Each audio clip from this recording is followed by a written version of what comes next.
ওয়াযাক্কির ফাইন্নায যিকরা তানফাউল মুমিনিন।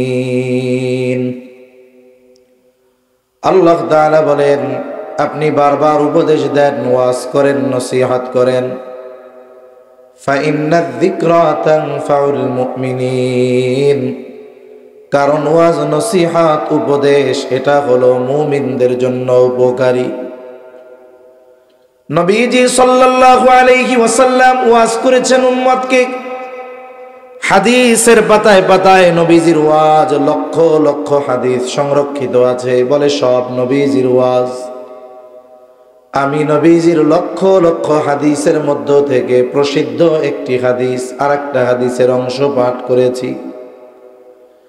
যেই পূর্ণ হাদিসটা পাঠ করেছি এটার বর্ণনাকারী হলেন হযরত আবু হুরায়রা রাদিয়াল্লাহু তাআলা। সর্বাধিক হাদিস বর্ণনাকারী সাহাবী আবু হুরায়রা রাদিয়াল্লাহু তাআলা।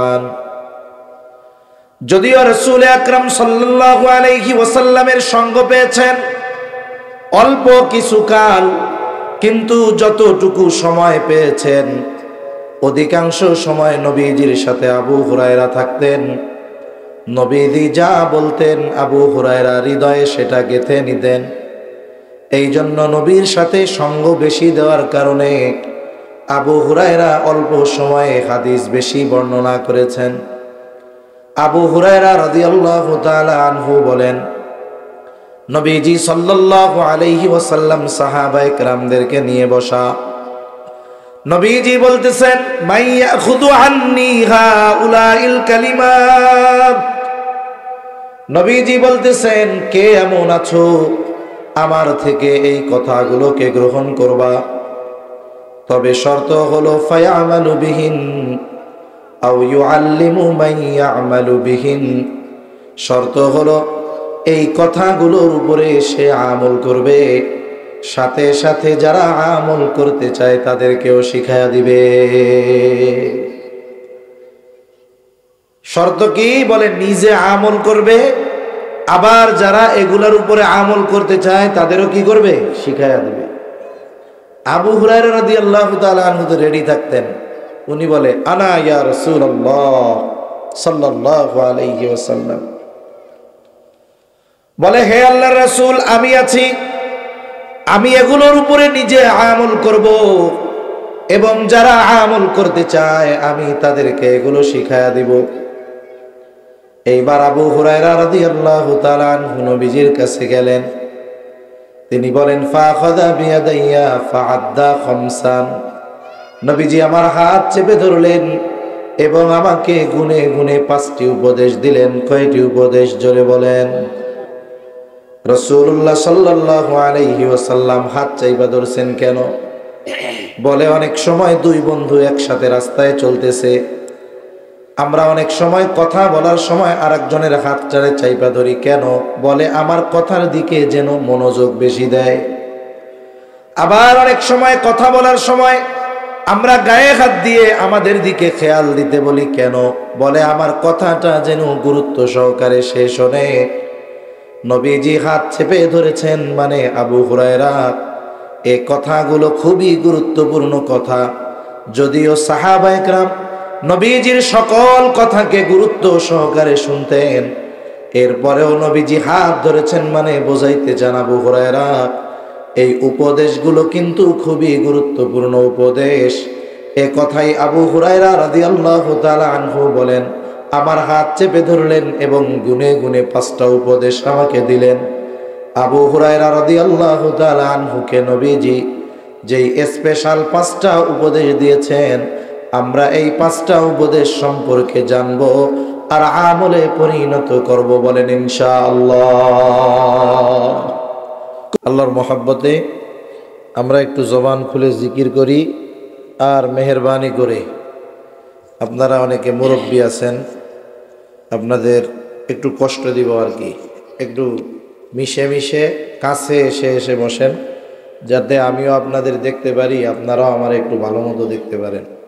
জিকিরের সাথে সাথে কথা না বলে লা ইলাহা ইল্লাল্লাহ, একটু মিশে মিশে বসেন সবাই, সবাই একটু আগায় আগায় চলে আসেন।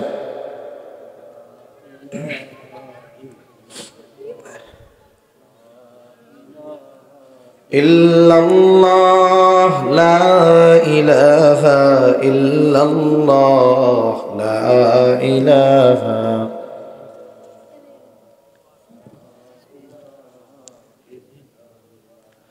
লা ইলাহা ইল্লাল্লাহ মুহাম্মাদুর রাসূলুল্লাহ সাল্লাল্লাহু আলাইহি ওয়াসাল্লাম। আলহামদুলিল্লাহ, ঐতিহ্যবাহী মোমেনশাহী জেলার অন্তর্গত ত্রিশাল থানাধীন গোলাভিটা দক্ষিণপাড়া জামালুল কোরআন নুরানিয়া ও হাফিজিয়া মাদ্রাসা এর উদ্যোগে ৩৫তম বার্ষিক ইসলামী সম্মেলনের সম্মানিত শ্রদ্ধেয় সভাপতি মুফতি জহিরুল ইসলাম সাহেব দামাত বরকাতুহুমুল আলিয়া মুহতামিম জামিয়া সাউতুল হেরা কোনাবাড়ি ও সাধারণ সম্পাদক ইত্তেফাকুল উলামা ত্রিশাল উপজেলা শাখা সহ সভাপতি সহ আজকের মাহফিলের প্রধান অতিথি বিশেষ অতিথিবৃন্দ সহ সম্মানিত শ্রদ্ধেয় উলামায়ে কেরাম, সামনে উপস্থিত মুরব্বিয়ানে কেরাম, সমবয়সী যুবক বন্ধু, স্নেহের ছোট ভাই, পর্দার অন্তরালে অবস্থানরতা সম্মানিতা শ্রদ্ধা মা ও বোন, আল্লাহ রব্বুল আলমিনের দরবারে অগণিত শকর যে মহান মালিক আমাদের হায়াতে বরকত দিয়ে সুস্থ রেখে হাজারো মানুষের মধ্য থেকে যাচাই বাছাই করে হাদিসের ভাষায় এ জান্নাতের বাগানে আসার বসার তৌফিক যে মহান মনিব দান করেছেন, সে মহান মনিবকে খুশি করার জন্য মোহাব্বতের সাথে জবান খুলে অন্তর থেকে আমরা একবার কালিমাতুশ শুকর পাঠ করি, আলহামদুলিল্লাহ। অগণিত দুরুদ ও সালাম সৈয়দুল আম্বিয়া, আশরাফুল আম্বিয়া, খাতামুল আম্বিয়া, ইমামুল মুরসালিন, রহমাতুল লিল আলামিন মুহাম্মাদুর রাসূলুল্লাহ সাল্লাল্লাহু আলাইহি ওয়াসাল্লামের উপর। অনেক সময় ভালো কাজ মন্দ কাজ থেকে বাঁচার কারণ হয়, ঠিক কিনা বলেন? এই যে আজকে রাতটা 31 তারিখ দিবাগত রাত, কি বলে 31st নাইট। এই রাতকে কেন্দ্র করে যেন মুসলমানের সন্তানেরা পাপাচারে লিপ্ত না হয়, গুনাহ না করে, অমুসলিমদের কালচার অনুসরণ করে এই দিবসকে যেন উদযাপন না করে।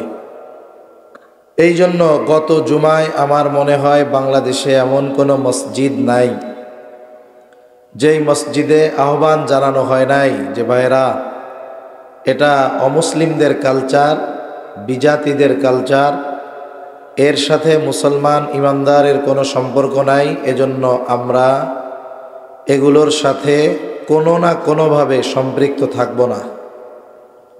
কেন? আমরা মুসলমানেরা আমরা এতটা ফকির হয়ে যাই নাই যে আমাদের আলাদা কোনো কালচার নাই।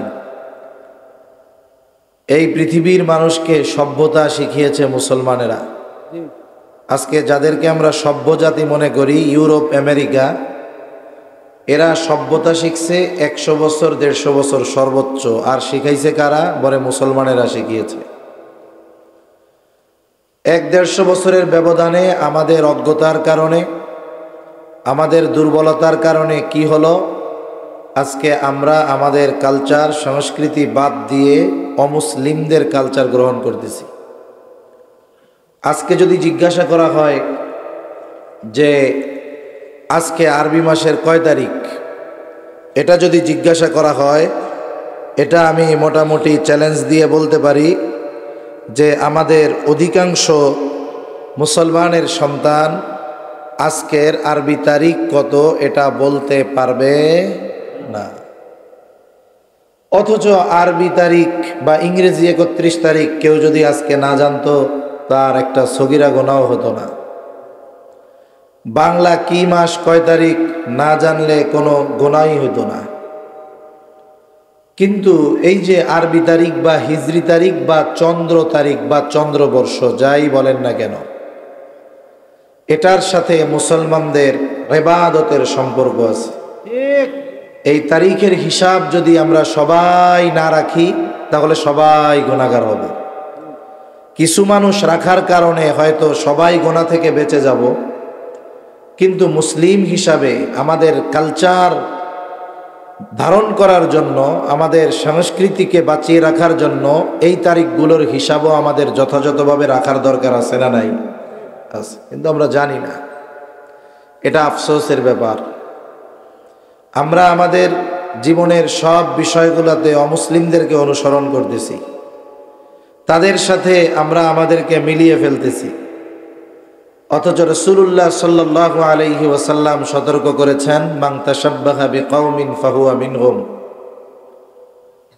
যে যেই জাতির অনুসরণ করবে, অনুকরণ করবে, সাদৃশ্যতা অবলম্বন করবে, রাসূল সাল্লাল্লাহু আলাইহি ওয়াসাল্লাম বলেন ফাহুয়া মিনহুম, সে তাদের দলভুক্ত বলে গণ্য হবে। এজন্য অমুসলিমদের কালচার থেকে আমরা বেঁচে থাকবো ইনশাআল্লাহ। হয়তো এই গ্রামে বা এই এলাকায় এই মাহফিলের বদৌলতে হয়তো আজকে ওই পাপটা থেকে বাঁচা যাবে। তা সম্মানিত উপস্থিতি, আমার মূল আলোচনা করার জন্য যে আয়াত ও একটা হাদিসের অংশ, আরেকটি পরিপূর্ণ হাদিস আমি আপনাদের খেদমতে পেশ করেছি। আসলে ওয়াজ মাহফিলগুলোর মধ্যে আমাদের এই নিয়তেই আসা দরকার যে আমরা কিছু শিখব, সাথে সাথে ওইটার উপরে আমরা আমল করব। কিন্তু এখনকার জামানার সিস্টেম হলো, ওয়াজ মাহফিলে মানুষ আমল করার নিয়তের চাইতে ওয়াজ মাহফিল দেখতে যায় বেশি। মানুষ ওয়াজ মাহফিল কি করতে যায়? দেখতে যায়। আপনারা তো দেখতে তো আসেন নাই নাকি? যাই হোক, যদি দেখতে না এসে থাকি, আল্লাহ তাআলা আমাকে ইখলাসের সাথে বলবার কথা যেগুলো আল্লাহ তাআলা বলার তৌফিক দেন, আমাদের সকলকে কথাগুলোর উপরে আল্লাহ তাআলা আমল করবার তৌফিক দান করেন। সকলে বলি আমিন। আল্লাহ তাআলা কোরআনুল কারীমের মধ্যে বলেন নবীজিকে উদ্দেশ্য করে, ওয়াযাক্কির ফাইন্না যিকরা তানফাউল মুমিনিন। আপনি বারবার উপদেশ দেন, ওয়াজ করেন, নসিহত করেন। কেন বারবার উপদেশ দিবেন, ওয়াজ করবেন? নবীজি সাল্লাল্লাহু আলাইহি ওয়াসাল্লাম বলেন, ফাইন্না যিকরা তানফাউল মুমিনিন, কারণ ওয়াজ, নসিহত, উপদেশ এটা হলো মুমিনদের জন্য উপকারী। সুবহানাল্লাহ। ডাক্তার আপনাকে প্রেসক্রিপশন লিখে দিয়েছে রোগ নির্ণয়ের ভিত্তিতে। ডাক্তার টেস্টের পরে রোগ নির্ণয় করে ওষুধ লিখে দিল। এখন বলেন তো, আশা করা যায় এই ওষুধ খাওয়ার দ্বারা উপকার কখন হবে? আল্লাহ তাআলা যদি রহম করে এবং ডাক্তারের নিয়ম নীতি অনুযায়ী যদি খাওয়া হয়। ঠিক কিনা বলেন? কেউ যদি এই নিয়মের বাহিরে গিয়ে খায়, তার অ্যাকশন না রিয়াকশন হতে পারে, বড় বিপদ হয়ে যেতে পারে, অসুস্থতা বেড়ে যেতে পারে। এজন্য ওয়াজ মাহফিল, নসিহত, উপদেশ এটা মুমিনদের জন্য উপকারী তখন হবে যখন আমরা ইখলাসের সাথে আয়োজন করব, বলবো, শ্রবণ করব, সাথে সাথে আমল যখন করব। বলে এই নসিহত, উপদেশ আমাদের জন্য উপকারী হবে দুনিয়া এবং আখিরাতে ইনশাআল্লাহ। আল্লাহ তাআলা নিজেও ওয়াজ করেছেন, সাথে সাথে রাসূলুল্লাহ সাল্লাল্লাহু আলাইহি ওয়াসাল্লামকে ওয়াজ করার নির্দেশ দিয়েছেন। আল্লাহ তাআলা বলেন, ওয়াযাক্কির ফাইন্না যিকরা তানফাউল মুমিনিন। আল্লাহ তাআলা বলেন, আপনি বারবার উপদেশ দেন, ওয়াজ করেন, নসিহত করেন। ফাইন্না যিকরা তানফাউল মুমিনিন, কারণ ওয়াজ, নসিহত, উপদেশ এটা হলো মুমিনদের জন্য উপকারী। নবীজি সাল্লাল্লাহু আলাইহি ওয়াসাল্লাম ওয়াজ করেছেন উম্মতকে। হাদিসের পাতায় পাতায় নবীজির ওয়াজ, লক্ষ লক্ষ হাদিস সংরক্ষিত আছে। বলে সব নবীজির ওয়াজ।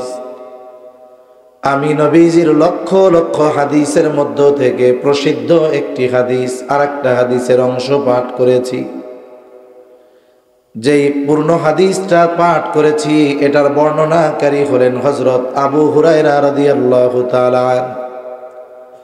সর্বাধিক হাদিস বর্ণনাকারী সাহাবী আবু হুরায়রা রাদিয়াল্লাহু তাআলা।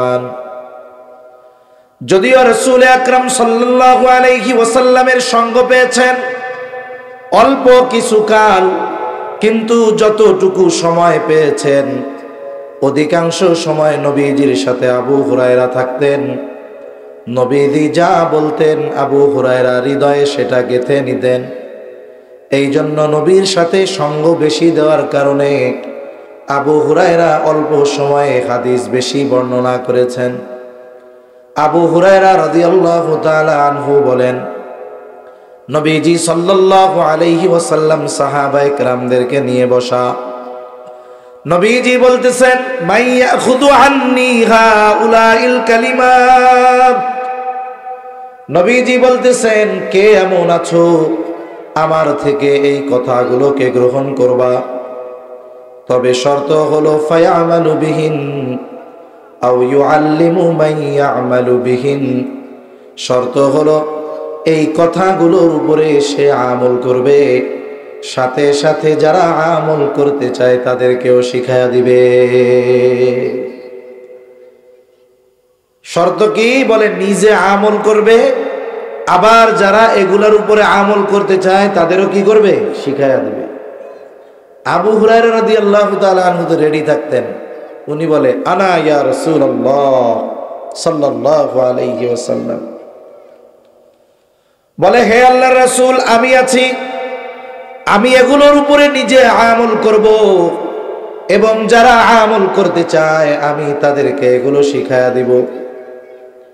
এইবার আবু হুরায়রা রাদিয়াল্লাহু তাআলা আনহু নবীজির কাছে গেলেন। তিনি বলেন, ফাখাযা বিয়াদাইয়া ফাআদ্দা খামসান। নবীজি আমার হাত চেপে ধরলেন এবং আমাকে গুনে গুনে 5টি উপদেশ দিলেন। কয়টি উপদেশ? জোরে বলেন। রাসূলুল্লাহ সাল্লাল্লাহু আলাইহি ওয়াসাল্লাম হাত চাইবা ধরছেন কেন? বলে, অনেক সময় দুই বন্ধু একসাথে রাস্তায় চলতেছে, আমরা অনেক সময় কথা বলার সময় আরেকজনের হাতটারে চাইপা ধরি কেন? বলে, আমার কথার দিকে যেন মনোযোগ বেশি দেয়। আবার অনেক সময় কথা বলার সময় আমরা গায়ে হাত দিয়ে আমাদের দিকে খেয়াল দিতে বলি কেন? বলে, আমার কথাটা যেন গুরুত্ব সহকারে সে শোনে। নবীজি হাত চেপে ধরেছেন মানে আবু হুরায়রা এই কথাগুলো খুবই গুরুত্বপূর্ণ কথা। যদিও সাহাবায়ে কেরাম নবীজির সকল কথাকে গুরুত্ব সহকারে শুনতেন, এরপরেও নবীজি হাত ধরেছেন মানে বোঝাইতে চান আবু হুরায়রা এই উপদেশগুলো কিন্তু খুবই গুরুত্বপূর্ণ উপদেশ। এ কথাই আবু হুরায়রা রাদিয়াল্লাহু তাআলা আনহু বলেন, আমার হাত চেপে ধরলেন এবং গুনে গুনে 5টা উপদেশ আমাকে দিলেন। আবু হুরায়রা রাদিয়াল্লাহু তাআলা আনহুকে নবীজি যেই স্পেশাল 5টা উপদেশ দিয়েছেন, আমরা এই 5টা উপদেশ সম্পর্কে জানব আর আমলে পরিণত করব। বলেন ইনশাআল্লাহ। কঠিন কোনো কিছু না, কিন্তু যদি এই 5 উপদেশ আমরা আমার নিজের জীবনের সাথে ফিট করতে পারি, দুনিয়া আখেরাতের কল্যাণ আছে। নিয়ত আছে কাদের কাদের? হাত উঁচা করেন, ইনশাআল্লাহ আমল করব। আল্লাহ কবুল করেন, বলি আমিন। আরো জোরে আমিন। হাত নামান। দেখেন, আমরা আবেদ হইতে চাই, আমরা সকলে চাই আবেদ হইতে। আবেদ কে? বলে যে ইবাদত গুজার বান্দা, এ হলো আবেদ। আমরা সবাই আবেদ হইতে চাই না? আবেদ কাকে বলে? কয় যে বেশি ইবাদত করে তারে আবেদ বলে, তাই না? আচ্ছা, ইবাদত কি শুধু করার নাম? না করার নাম ইবাদত না? কথা বুঝেন নাই মনে হয়। নামাজ পড়াও যেমন ইবাদত, বলে হারাম ওয়াক্তে নামাজ না পড়া ইবাদত। বলে রোজা রাখা ইবাদত, বলে যেই কয়দিন রোজা রাখা হারাম ওই সময় রোজা না রাখা ইবাদত। মূলত করার নামটাই ইবাদত এমনটা নয়, বরং আল্লাহ তাআলার আদেশ নিষেধ মান্য করার নাম হলো ইবাদত। কিছু সময় করা ইবাদত, কিছু সময় না করা ইবাদত। এখন আমরা যদি বড় আবেদ হতে চাই কি করতে হবে? এই কথা 1 নম্বরে নবীজি বলেন, ইয়া আবা হুরায়রা, হে আবু হুরায়রা, ইত্তাকিল মাহারিমা তাকুন আবাদান নাস। ও আবু হুরায়রা তুমি নিষিদ্ধ বিষয় সমূহ থেকে বেঁচে থাকো। তার মানে আল্লাহ তাআলা যেগুলো নিষেধ করেছেন সেগুলো থেকে বেঁচে থাকো। কি হবে? বলে তাকুন আবাদান নাস, তুমি মানুষের মধ্যে সবচাইতে বড় আবেদ হয়ে যাইবা। আমরা তো মনে করি যে যত বেশি ইবাদত করবে সে তত বড় আবেদ, কিন্তু নবী তো বলতেছেন যে আল্লাহর নিষেধ সমূহ থেকে বেঁচে থাকলে আবেদ হওয়া যায়। কেন? কারণ একটা ব্যক্তি ভালো কাজও করে মন্দ কাজও করে, তখন কি হয়? বলে ভালো কাজের যে প্রভাব এটা পরিপূর্ণভাবে বিস্তার লাভ করতে পারে না, কিন্তু একটা ব্যক্তি যখন মন্দ কাজ ছেড়ে দিয়ে ভালো কাজ করে, বলে তার ভালো কাজ অল্প হলেও এটার প্রভাব বেশি হয়। এজন্য রাসূলুল্লাহ সাল্লাল্লাহু আলাইহি ওয়াসাল্লাম হাদিসের মধ্যে বলেন, আখলিস দীনাকা ইয়াকফিকাল আমালুল কলিল। নবীজি বলেন তোমার ঈমান খাঁটি করো, অল্প আমল নাজাতের জন্য যথেষ্ট হয়ে যাবে। তার মানে ঈমান খাঁটি, আমল অল্প হলেও নাজাতের জন্য যথেষ্ট হয়ে যায়। আল্লাহ তাআলা কোনো জায়গায় সব ধরনের ইবাদত বেশি বেশি করার কথা বলেন নাই, তবে জিকির বেশি বেশি করার কথা বলেছেন। আল্লাহ তাআলা কোরআনুল কারীমের মধ্যে বলেন, ইয়া আইয়ুহাল্লাযীনা আমানু যকুরুল্লাহা যিকরান কাসীরা ওয়াসাব্বিহুহু বুকরাতাও ওয়া আসীলা। আল্লাহ তাআলা জিকির বেশি বেশি করার কথা বলেছেন, তবে আল্লাহ তাআলার চাহিদা কেমন ইবাদত, আল্লাহ তাআলা কেমন ইবাদত আমাদের কাছে চান। আল্লাহ তাআলা কোরআনুল কারীমের মধ্যে বলেন, আল্লাযী খালাকাল মাউতা ওয়াল হায়াতা লিয়াবলুয়াকুম আইয়ুকুম আহসানু আমালা। তিনি আল্লাহ কে? বলে আল্লাযী খালাকাল মাউতা ওয়াল হায়াত, তিনি মৃত্যু এবং জীবন সৃষ্টি করেছেন। শুধু তাই না, যদি প্রশ্ন করি আল্লাহ কেন আপনি মৃত্যু এবং জীবন সৃষ্টি করলেন, আল্লাহ তাআলা জবাব দিয়ে বলেন, লিয়াবলুয়াকুম আইয়ুকুম আহসানু আমালা। প্রথমে বলে লিয়াবলুয়াকুম, তোমাদের পরীক্ষা করার জন্য মৃত্যু এবং জীবন আমি সৃষ্টি করেছি। আবার যদি জিজ্ঞাসা করি কি পরীক্ষা, আল্লাহ তাআলা বলেন আইয়ুকুম আহসানু আমালা, পরীক্ষা হলো তোমাদের মধ্যে কার আমল কত সুন্দর। আল্লাহ তাআলা এই কথা বলেন নাই যে আইয়ুকুম আকসারু আমালা, তোমাদের মধ্যে কে কত বেশি আমল করে। আল্লাহ তাআলা বলেছেন আইয়ুকুম আহসানু আমালা, পরীক্ষা হলো তোমাদের মধ্যে কার আমল কত সুন্দর। এখন বলেন, আল্লাহ সুন্দর ইবাদত চায় না বেশি ইবাদত চায়? জোরে, সুন্দর না বেশি? সুন্দর। এখন দেখেন, একজন সাদা একটা জামা গায়ে দিছে, আমারটা তো সাদা না, মনে করেন এই যে হুজুর সাদা জামা গায়ে দিছে, এখন জামা গায়ে দিয়া যদি দাঁড়াইতো, এই সাদা জামায় যদি ছোট্ট একটা দাগ লাগতো, বলেন তো এই দাগটার কারণে সাদা জামার সৌন্দর্য থাকতো? জোরে বলেন, থাকতো? সাদা জামার সাথে ছোট্ট একটা কালো দাগ যেমন সাদা দাগের সৌন্দর্য নষ্ট করে দেয়, অনুরূপ ভাবে ইবাদতের সাথে সাথে যদি গুনাহ করা হয়, মূলত ইবাদতের সৌন্দর্য নষ্ট হয়ে যায়। এই জন্য গুনাহ মুক্ত হওয়ার কথা বলা হয়েছে। বলে গুনাহ যে যত ছাড়তে পারবে তার ইবাদত তত সুন্দর হয়ে যায়, আর যে যত গুনাহ মুক্ত জিন্দেগি গঠন করতে পারবে, বলে সে তত বড় আবেদ হয়ে যায়। একটা বিষয় বুঝতে হবে, নফল ইবাদত যারা করে, গুনাহ মুক্ত জিন্দেগি গঠন করছে, নফল ইবাদত করে, এরা তো আলা তবকার মানুষ। কিন্তু সাধারণ মানুষ আমরা যারা, আমাদের জন্য আমরা চিন্তা করি এত নফল ইবাদত কেমনে করব। ওনারা আল্লাহওয়ালা মানুষ, গভীর রাত্রে উঠে নফল রোজাগুলো রাখে, অনেক দীর্ঘ ধীর স্থিরতার সাথে নামাজ পড়ে, আমাদের তো এই অবস্থা নাই। বলে আমাদেরও আবেদ হওয়ার সুযোগ আছে গুনাহ ছাড়ার মাধ্যমে, ঠিক কিনা বলেন? মুসনাদে আহমদের মধ্যে একটা হাদিস আসছে একাধিকবার, রাসূল আকরাম সাল্লাল্লাহু আলাইহি ওয়াসাল্লাম মসজিদে নববীর মধ্যে ফজরের নামাজের পূর্ব মুহূর্তে হঠাৎ করে নবীজি বলেন, এখন যেই ব্যক্তি দরজা দিয়ে ঢুকবে সে জান্নাতি। এমন ঘোষণা দেওয়ার সাথে সাথে সবার নজর দরজার দিকে। কোন আল্লাহর বান্দা ঢুকে? সবাই দরজার দিকে তাকায় দেখে এক ব্যক্তি অজুর পানি এখনো তার দাড়ি দিয়ে ঝরতেছে, দরজা দিয়ে ঢুকলো। প্রথম দিন চলে গেল। দ্বিতীয় দিন আবার নবীজি বলেন, ফজরের নামাজের পূর্ব মুহূর্তে এখন যেই ব্যক্তি দরজা দিয়ে ঢুকবে সে জান্নাতি। সবার নজর আবার দরজার দিকে। বলে, গতদিন যেই অবস্থা আজকেও ওই রকম। অজু করছে, অজুর পানি এখনো দাড়িতে আছে, দাড়ি ভেজা। তৃতীয় দিন আবার নবীজি বলেন, এখন যেই ব্যক্তি দরজা দিয়ে ঢুকবে সে জান্নাতি। সবাই দরজার দিকে তাকায় দেখে বিগত 2 দিন যেই ব্যক্তি ঢুকছে যেই অবস্থায়, তার মানে আজকেও অজুর পানি দ্বারা তার দাড়িটা ভেজা। বলেন তো, পরপর 3 দিন নবীজি এক ব্যক্তির ব্যাপারে বললেন ওই ব্যক্তি জান্নাতি। ওই ব্যক্তি যে জান্নাতি এ ব্যাপারে কোনো সন্দেহ আছে নাকি? একজন সাহাবী, তার নাম হলো আব্দুল্লাহ ইবনে আমর ইবনুল আস। চিন্তা করতেছে যে এই ব্যক্তির ব্যাপারে পরপর নবীজি 3 দিন ঘোষণা দিল জান্নাতি। এ তো জান্নাতি, কোনো সন্দেহ নাই। তাইলে স্পেশাল কোনো আমল মনে হয় আছে যেটার খবর কেউ জানে না, কিন্তু নবীরে তো আল্লাহ জানায় দেয়।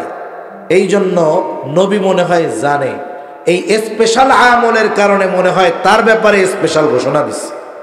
স্বাভাবিকভাবে যারা বুজুর্গ মানুষ, স্পেশাল আমল এরা গভীর রাত্রে নীরবে নিবৃতে করে, ঠিক কিনা বলেন? আব্দুল্লাহ ইবনে আমর ইবনুল আস চিন্তা করে, ওই ব্যক্তি কি স্পেশাল আমল করে সেটা আমাকে জানতে হবে এবং করতে হবে।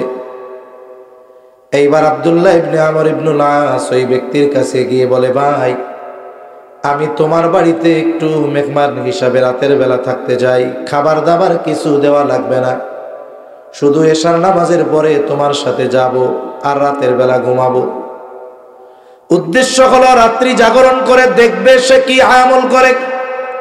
আল্লাহর বান্দা বলে, কোনো অসুবিধা নাই, চলো আমার সাথে চলো।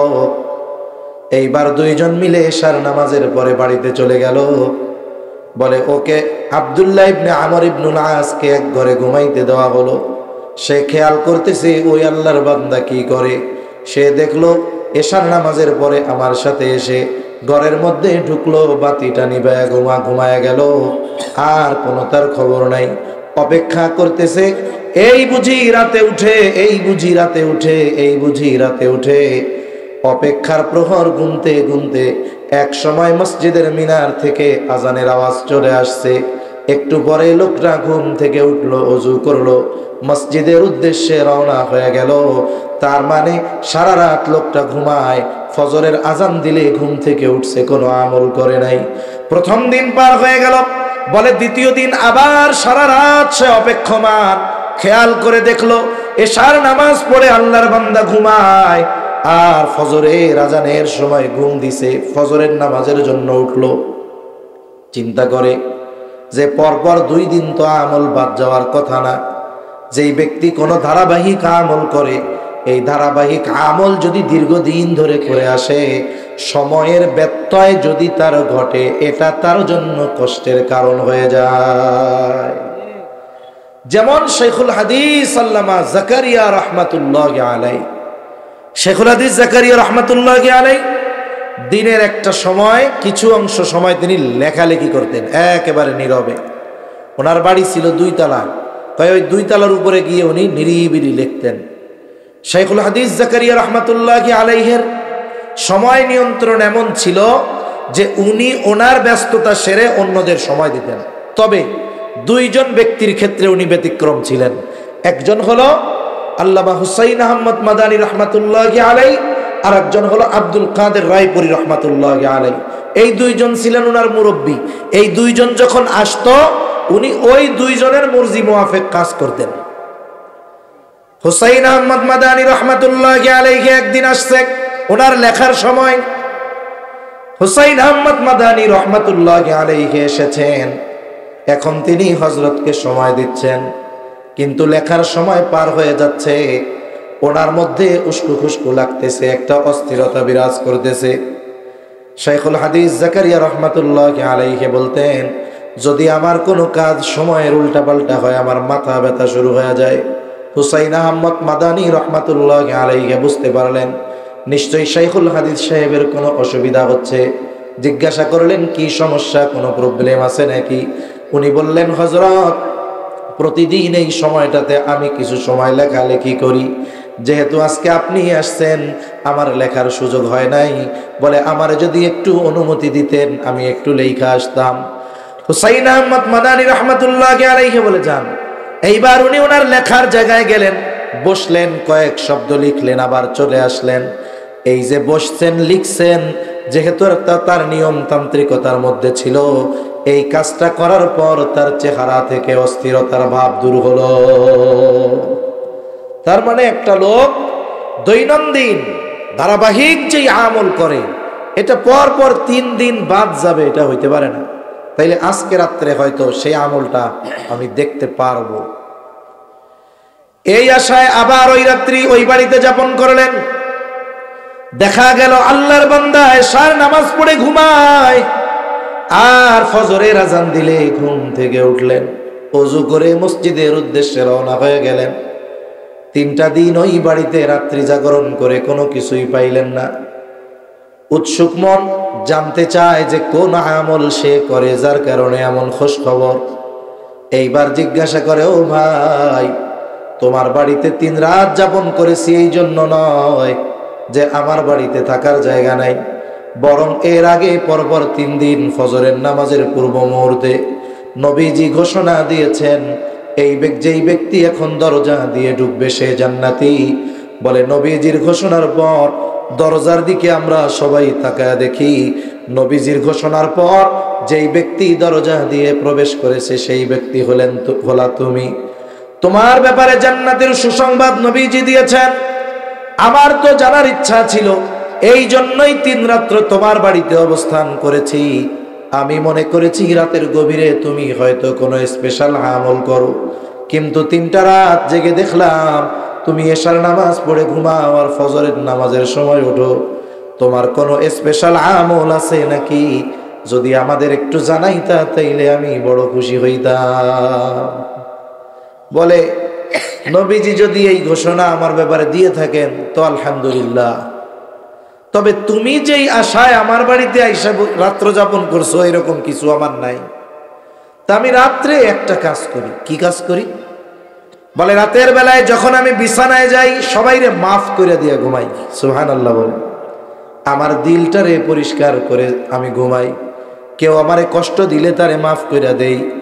এইবার আব্দুল্লাহ ইবনে আমর ইবনুল আস বলে, ভাই, হয়তো তোমার এই স্পেশাল আমলের কারণে রাসূলুল্লাহ সাল্লাল্লাহু আলাইহি ওয়াসাল্লাম তোমার ব্যাপারে এমন ঘোষণা দিয়েছে। আমলটা কত ছোট দেখছেন? আমি রাতে যখন শোয়ার সময় কই, আল্লাহ আমি সবাইকে মাফ করে দিলাম, দিলটারে পরিষ্কার করে ঘুমাই। আমাদের জামানায় সাহাবায়ে কেরাম যদি এতটুকু আমল করতো, আমরা তাদেরকে বুজুর্গ বলতে রাজি হইতাম না, আমরা তাদেরকে আল্লাহর ওলি বলতে রাজি হইতাম না। এটা আমাদের একটা ধারণা। কিন্তু দেখেন সাহাবায়ে কেরাম গুনাহ সংগঠিত না হওয়ার ব্যাপারে কত সতর্ক তারা ছিলেন। এজন্য আমরা যদি আবেদ হতে চাই, বলে গুনাহ ছাড়তে হবে গুনাহ। তাহলে কি হবে? বলে, তুমি তাকুন আবাদান নাস, তুমি মানুষের মধ্যে সবচাইতে বড় আবেদ হয়ে যাইবা। তাহলে বলেন, বেশি ইবাদত করে আবেদ হওয়া যায় নাকি গুনাহ ছেড়ে আবেদ হওয়া যায়? গুনাহ ছেড়ে আবেদ হওয়া যায়। আমি কাউকে নফল ইবাদতের জন্য নিরুৎসাহিত করতেছি না, বরং এটাই বোঝাতে চাচ্ছি